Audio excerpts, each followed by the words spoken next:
지난주 수요일에 어머니에게 전화가 왔어.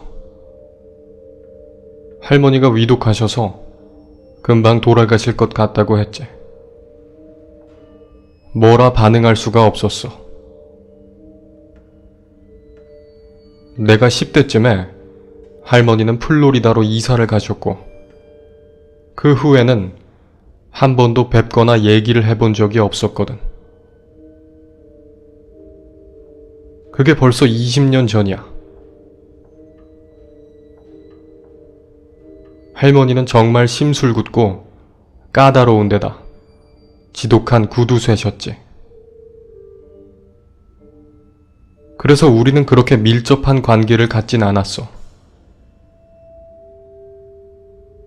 하지만 그건 나만의 생각이었던 모양이야.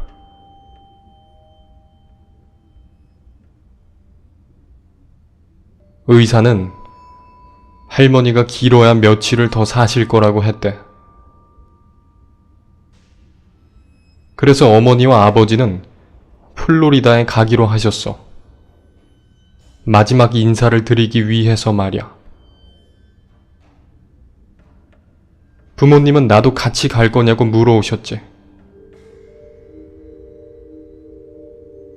난 무심결에 가야죠 하고 대답했어. 할머니에게 딱히 할 말도 없었는데 말이야.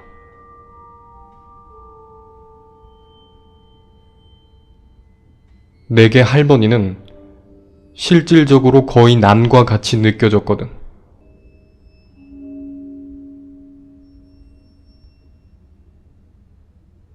할머니에 대한 유일한 추억이라곤 그녀의 먼지와 곰팡이 냄새로 가득한 집과 꼬맹이 시절의 나를 무서운 눈으로 노려보시던 모습뿐이었지.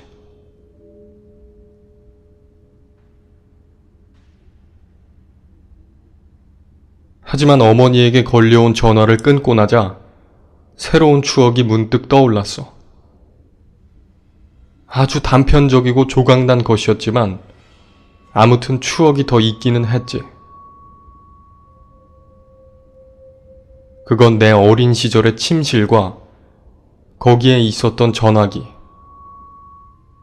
그리고 그걸 통해 들려왔던 할머니의 목소리야.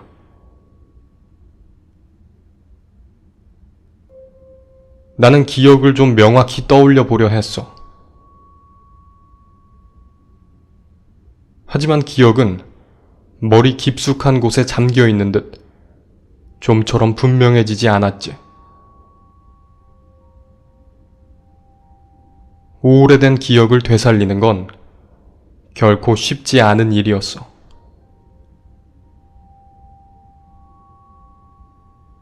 그래서 플로리다로 떠나기 전날 밤, 미리 도착한 부모님의 집 거실에 모여 앉아 나는 다시 한번 기억의 조각을 맞춰보려고 했어.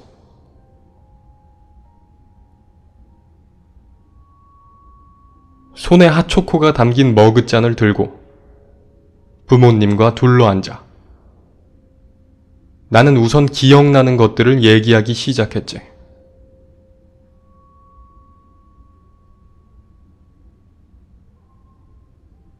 내가 10살 때 나는 아주 낡고 오래된 전화기를 가지고 있었어. 다이얼을 돌려서 쓰는 형식의 구형 전화기 말이야. 그건 내 침대 옆 작은 탁자 위에 있었지.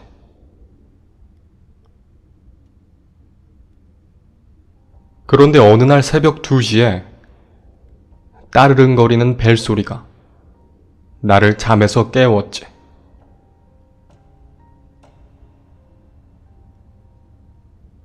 나는 깜짝 놀라 일어나 수화기를 집어들었어. 하지만 전화기 저편에선 들쭉날쭉하고 헐떡거리는 숨소리밖에 들리지 않았지.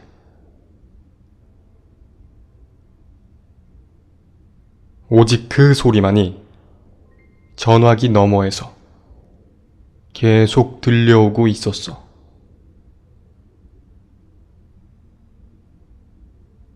나는 침대 위에 앉아 그 소리를 듣고 있었지. 도대체 무슨 일인가 해서 말이야. 그러다 나는 문득 잠에 빠져들었어. 다시 일어났을 때 수화기는 여전히 내 어깨에 걸쳐져 있었고 거기선 뚜뚜뚜 하는 통화 대기음만이 들려오고 있었지.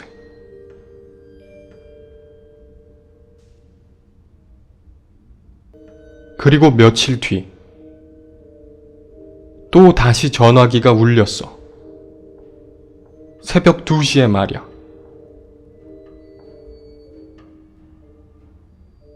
나는 수화기를 집어들었고 거기에선 여전히 헐떡거리는 숨소리가 들려오고 있었어.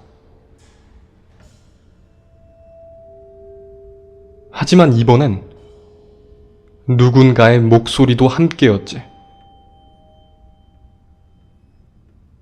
그건 할머니의 목소리였어.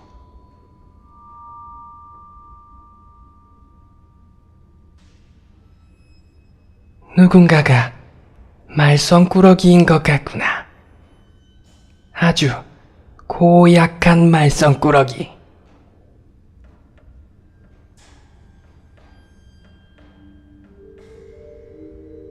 단어들은 아주 느리고 꼼꼼하게 발음되었어. 단어 하나하나가 아주 중요하다는 듯이 말이야. 나는 어둡고 조용한 내 방에 앉아서 움직이지도 못한 채 그저 가만히 앉아 그걸 듣고 있었지.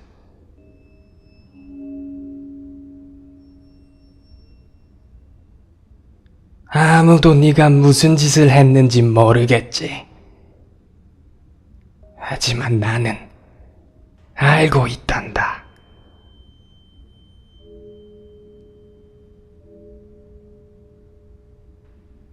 내 손에서 머그잔에 든 핫초코가 떨리고 있었어. 나는 그렇게 내가 겪었던 일을 부모님에게 모두 이야기했지.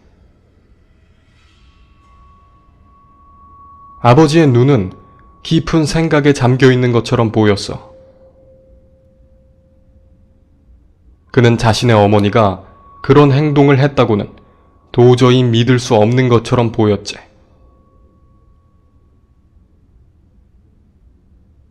어머니는 나를 안타까운 눈으로 바라보셨어. 그 눈에는 이런 의문이 담겨 있었지.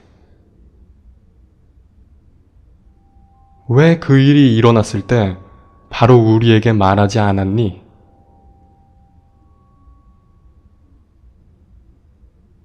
왜냐면 사실은 말이야. 난 진짜 말썽꾸러기였거든. 나는 10살짜리 꼬마아이가 할 만한 전형적인 말썽들을 엄청나게 부리곤 했지. 나는 놀이터에서 친구를 밀어 넘어뜨린 적도 있어. 그리고 사탕 가게에서 사탕을 훔친 적도 있지. 물론 받아쓰기 시험에서 컨닝을 한 적도 있었어. 그래서 어린 시절에 나는 내가 했던 그 못된 짓들이 우리 부모님의 귀에까지 들어가는 걸 절대로 원하지 않았던 거지. 왜냐면 어쩐 일인지 나의 끔찍한 그리고 심술궂은 할머니가 그 사실들을 모두 알고 계신 것 같았으니까. 할머니로부터 전화가 몇 번이나 걸려왔었는지 정확히 기억은 나지 않아. 아마도 5번 정도? 아마도 말이야.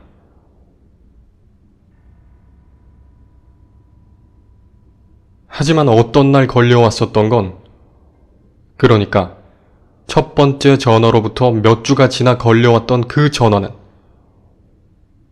뭔가가 조금 달랐어.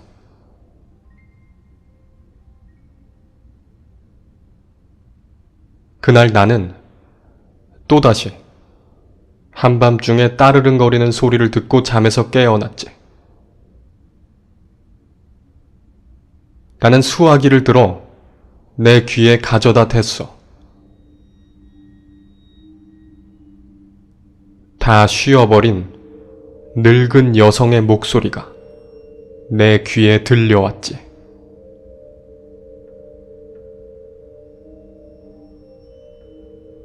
내가 곧 거기로 갈 거야.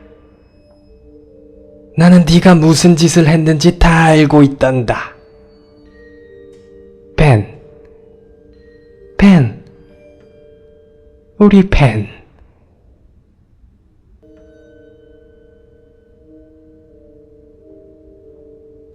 내 이름은 벤이 아니야. 하지만 그게 어떤 의미가 있을 것 같진 않았지. 그 말을 끝으로 전화는 끊겼어. 나는 고요함 속에 사로잡혀 내 방 안에 앉아 있었지.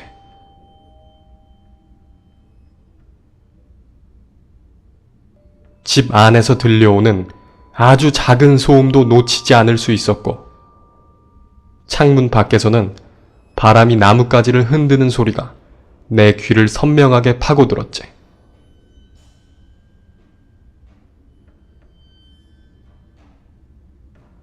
그때 갑자기 아래층에서 현관문이 덜컹거리는 소리가 들려왔어.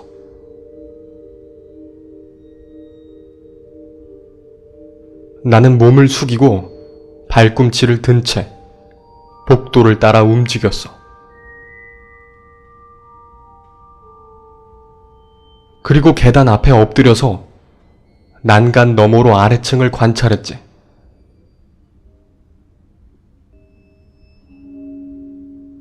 현관문이 끼기거리며 6인치 정도 열리더니 손 하나가 안쪽으로 들어왔어.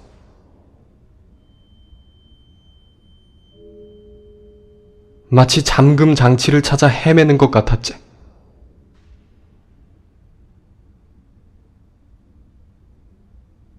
나는 그 깡마른 손을 그저 멍하니 쳐다보고 있었어.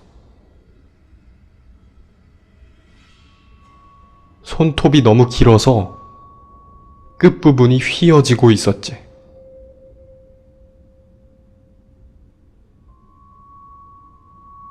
현관 너머에선 숨소리가 들려오고 있었어. 내가 전화기를 통해 들었던 그 거슬리고 쉬어버린 숨소리 말이야.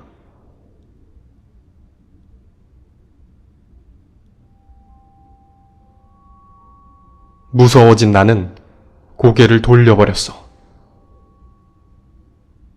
그리고 무릎을 감싸 안은 채 울기 시작했지. 아마도 아버지가 내 울음소리를 들으셨던 것 같아. 왜냐면 그는 어느새 방에서 나와 내 곁에 와 있었거든. 아버지는 나를 일으켜 세우셨지. 나는 내가 아버지 품에 안겨 눈을 꼭 감고 계단 아래를 보지 않으려 노력했던 기억이 나. 그래서 그 구부러진 손톱을 가진 여자가 집 안에 들어오는데 성공했는지, 아니면 그냥 어두운 밤 저편으로 사라져버렸는지 알 수 없었지.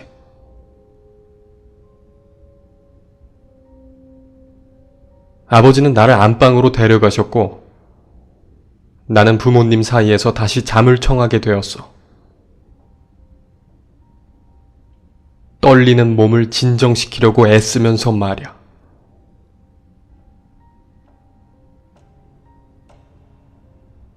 내 이야기는 거기서 완전히 끝났어. 그게 내가 기억할 수 있는 전부였지. 잠깐 동안 침묵이 이어졌고, 잠시 후 어머니가 먼저 입을 여셨지. 어머니는 그날 밤 일이 기억난다고 하셨어. 내가 5살이 넘어 처음으로 부모님과 함께 잤던 날이었기 때문이지.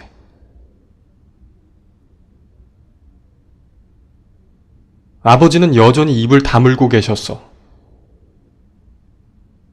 아버지는 그날 일이 기억나지 않는다고 하셨지. 나를 일으켜 세우셨던 것도, 나를 안방으로 데려가셨던 것도 모두 본인은 기억에 없다고 하셨어.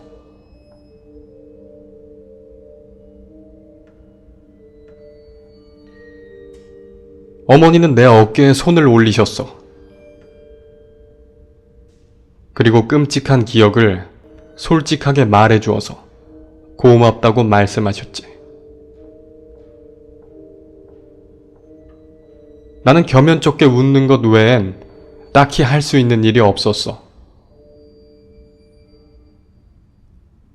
왜냐면 사실 그 일을 계속 마음에 담아두고 있지는 않았거든.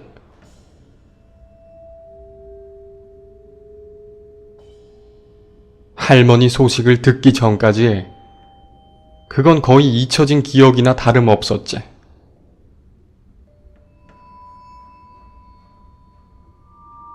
이야기가 끝난 후에도 우리가 할머니를 뵈러 플로리다에 간다는 계획은 바뀌지 않았어. 내가 꼭 그래야만 한다고 강하게 주장했지.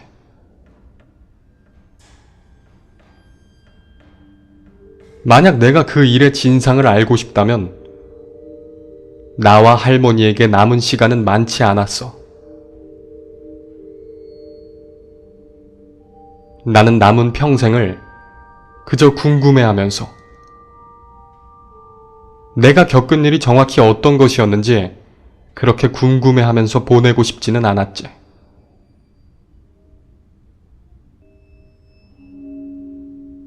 그래서 나는 내게 남은 마지막 기회를 놓치지 않기로 했어. 어머니는 내 결정을 지지해 주셨지. 내가 뭘 원하든 그건 나의 자유라고 말씀하시면서 말이야.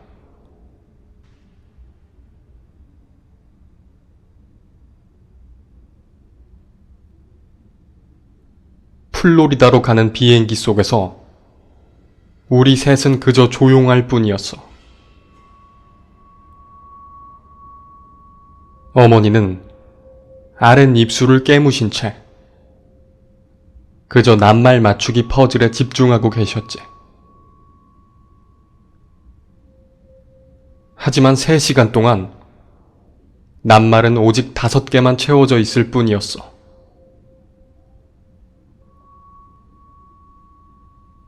그녀는 그저 손에 쥔 펜을 끊임없이 돌리고 계실 뿐이었지.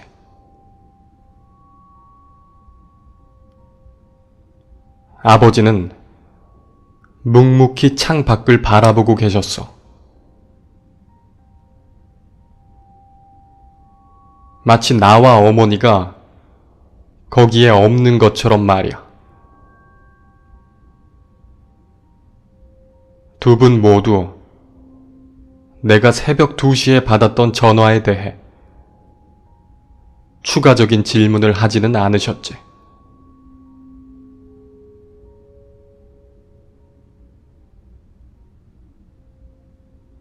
비행기는 결국 플로리다에 도착했어. 우리는 택시를 타고 병원으로 향했지. 그리고 병원의 정문을 향해 걸어가기 시작했어. 갑자기 선두의 아버지가 우두커니 멈춰서기 전까지 말야.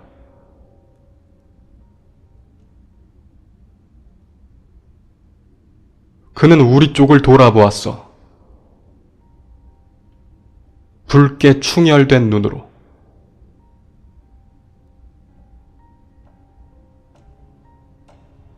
그리고 갑자기 흐느끼기 시작하셨지.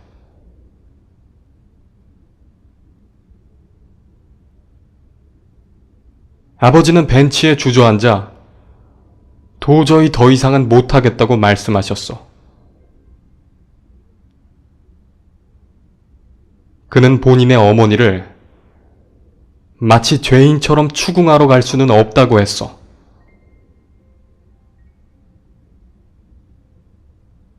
침대에 누워 죽을 날만을 기다리는 쇠약하고 늙은 여인을 괴롭힐 수는 없다고 했지.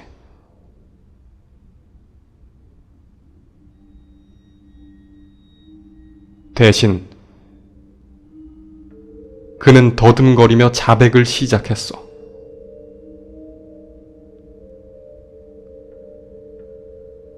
그는 자신이 바람을 피웠다고 했지. 20년 전에 말이야. 그리고 그 바람난 상대와 아이까지 가졌었다고 했어. 그 아이의 이름이 바로 벤이었어.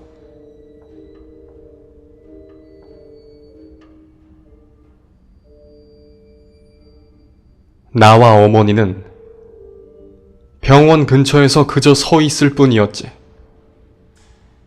깊은 충격에 빠져서 말이야.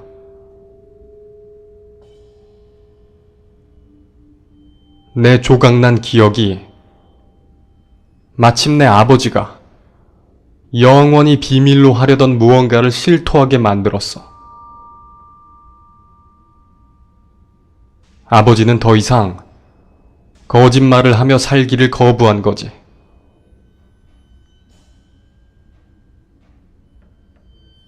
나는 아버지와 어머니를 내버려두고 홀로 걷기 시작했어.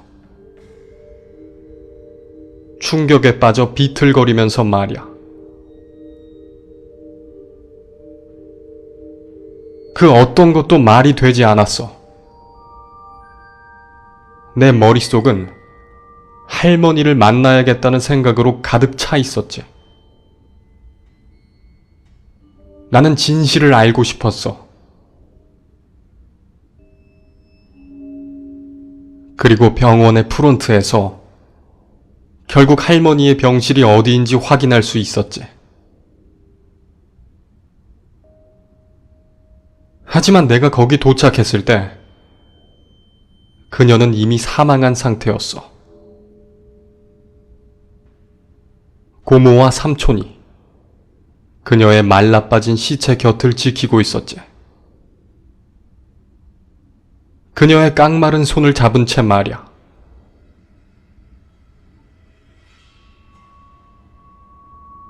하지만 그 손에 기다랗고 휘어진 기괴한 모양의 손톱은 없었어. 심하게 마른 것을 제외하면 아주 평범한 손일 뿐이었지. 거칠고 주름진 죽은 여인의 손.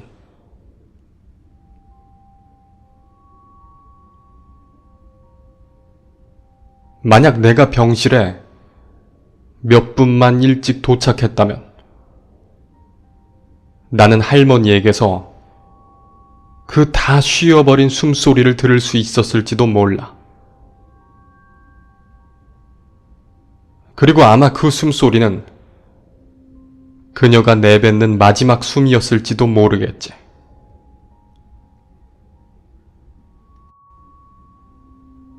하지만 나는 너무 늦어버렸어.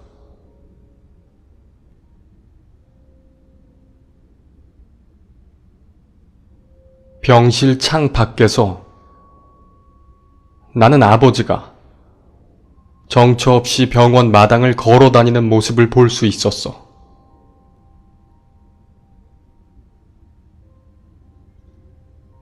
그가 스스로 만들어낸 혼란스러운 세계 속에서 혼자 길을 잃은 채 말이야.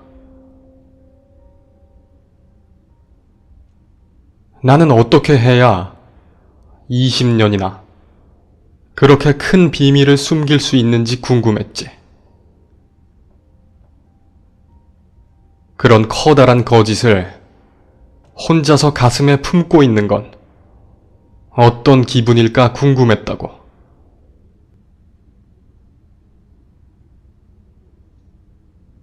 나는 그 여자에 대해 상상해 보았어. 그리고 벤에 대해서 말이야. 그들이 지금 어디 살고 있을지. 혹시 내가 우연히 그들을 마주쳤거나 아니면 차를 타고 그들이 사는 집을 지나친 적은 없을까 궁금했지.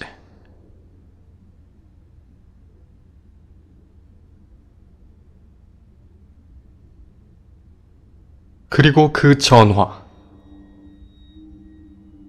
새벽 2시에 나에게 전화를 걸었던 그 누군가. 내 어린 시절 우리 집에 침입하려고 했던 그 누군가의 정체를 알고 싶었어. 그건 사실 할머니가 아니었고 아버지의 바람난 상대가 저지른 끔찍한 장난질이었을까?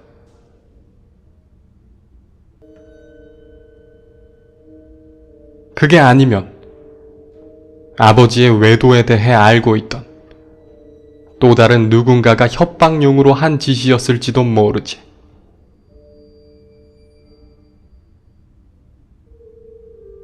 하지만 그게 다 무슨 의미가 있겠어?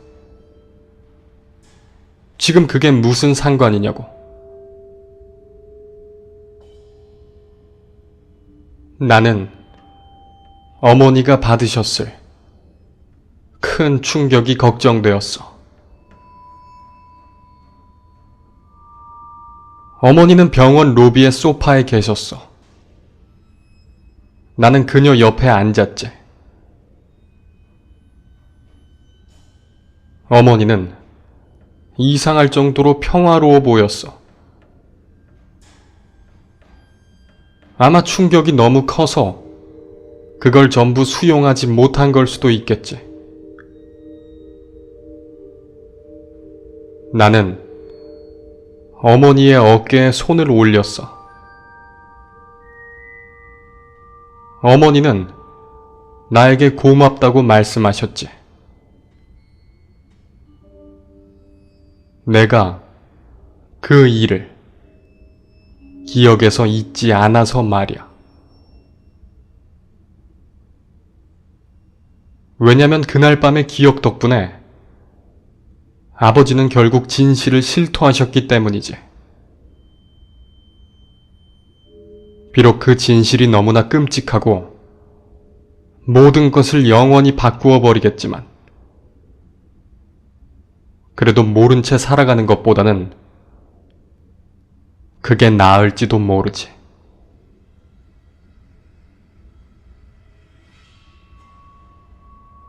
그런데 문득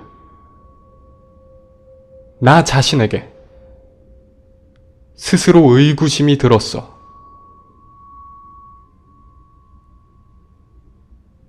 그 이야기가 정말 내 기억 속에 있었던 것일까?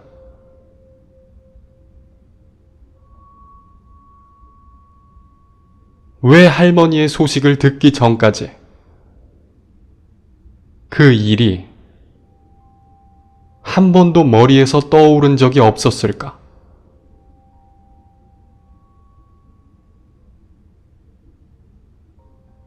갑자기 눈물이 나기 시작했어. 나는 어머니에게 내가 괜한 짓을 한 것 같다고 말씀드렸지.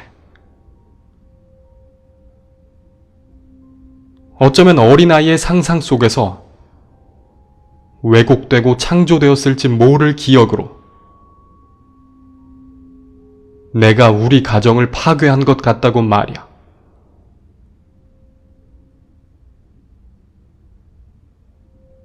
그런 일을 겪었다고 믿고 있던 10살짜리 어린애는 이제 30살이 넘은 어른이 되어 있었지. 하지만 어머니는 나를 안심시켜 주셨어. 그녀는 내 이야기가 진짜 있었던 일이라 믿는다고 하셨지. 전화기 너머의 여자가 누군지는 알 수 없고, 또 내 아버지가 그날 밤 무슨 일을 했는지는 알 수 없지만,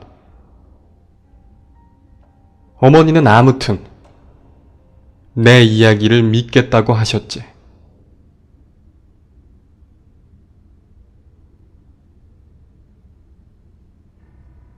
하지만 여전히 내 이야기 속에는 어머니조차 이해할 수 없는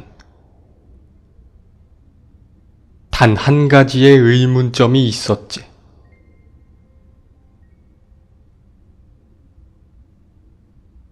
어머니는 내게 물으셨어.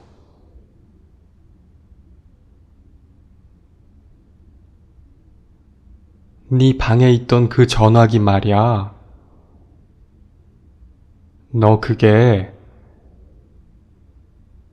그냥 장난감 전화기였던 거 알고 있지?